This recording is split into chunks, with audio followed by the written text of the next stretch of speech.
काय वॉइस हा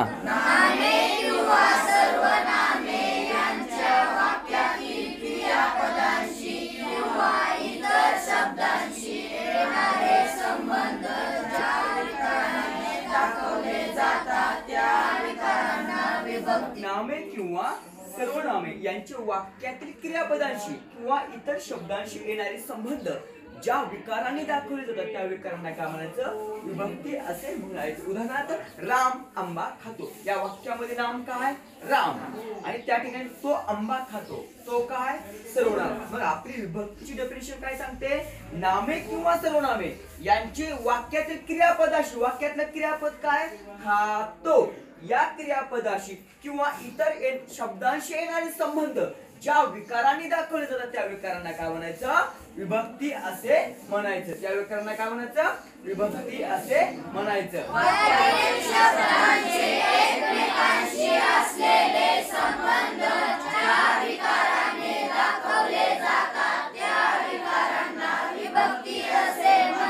मुलास ह्याच्यामध्ये प्रत्यय काय आहे मुलाचा. याच्यामध्ये प्रत्यय काय आहे मुलाने. याच्यामध्ये प्रत्यय काय आहे ने आहे की नाही. नामाचे किंवा सर्वनामाचे विभक्तीत रूपांतर करताना त्याला जे अक्षर जोडले जातात नाम काय मुला नाम काय मुला याला कुठला अक्षर जोडलाय चा म्हणजे या अक्षराला काय म्हणायचं विभक्तीचे प्रत्यय. मुलाने कोणता अक्षर जोडलाय ने याला काय म्हणायचं विभक्तीचा प्रत्यय. मुलास नाम काय मुला कोणता अक्षर जोडलाय स याला काय म्हणायचं विभक्तीचे प्रत्यय. विभक्तीचे प्रत्यय म्हणजे काय नामाला जे अक्षर बोलले जाते त्या अक्षराला काय म्हणतात विभक्तीचे प्रत्यय असे म्हणायचं. विभक्ती समजली. विभक्तीचे प्रत्यय समजले तुम्हाला. ओके किती प्रकार आहेत 8. बघा नामाचा क्रियापदाशी किंवा इतर शब्दांशी असताना संबंध एकूण 8 प्रकारचा असतो. किती प्रकारचा असतो 8. म्हणून विभक्तीचे एकूण प्रकार किती आहेत 8. कोणकोणते प्रकार आहेत प्रथमा द्वितीया तृतीया चतुर्थी पंचमी षष्ठी आणि संबोधन असे विभक्तीचे एकूण प्रकार किती आहेत 8 प्रकार आहेत. प्रथमा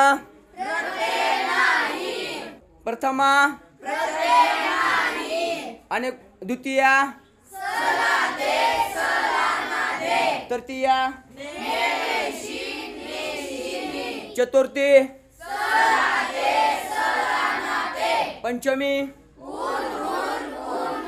षष्ठी सप्तमी संबोधन अनेक वचन. प्रत्यय किंवा शब्दयोगी अव्यय जोडताना शब्दाच्या मूळ रूपात जो बदल होतो त्याला काय म्हणायचं सामान्य रूप. सामान्य रूप ओळखताना अगोदर काय ओळखायचं आहे तुम्हाला कावळ्याचा रंग काळा आहे. अगोदर काय ओळखायचं आहे काय कावळ्याचा प्रत्यय शोधा. काय शोधा प्रत्यय चा काय प्रत्यय. मग मूळ शब्द काय कावळा. मग मूळ शब्द काय कावळा. मग त्या सामान्य रूप काय होईल कावळे.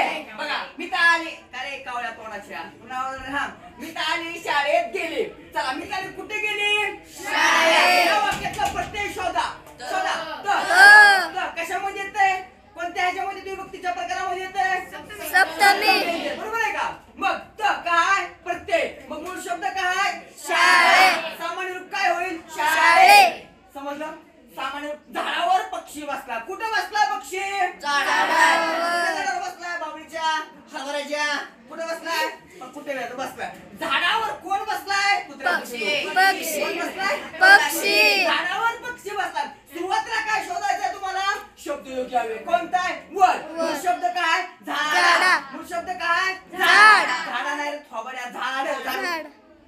मूळ शब्द काय झाड. मग आता विशेष सामान्य रूप काय झाडा. सामान्य रूप काय झाडा. सामान्य रूप म्हणजे काय विभक्तीचे प्रत्यय किंवा शब्दयोगी अव्यय जोडताना शब्दाच्या मूळ रूपात जो बदल होतो त्याला काय म्हणायचं सामान्य रूप असे म्हणायचं.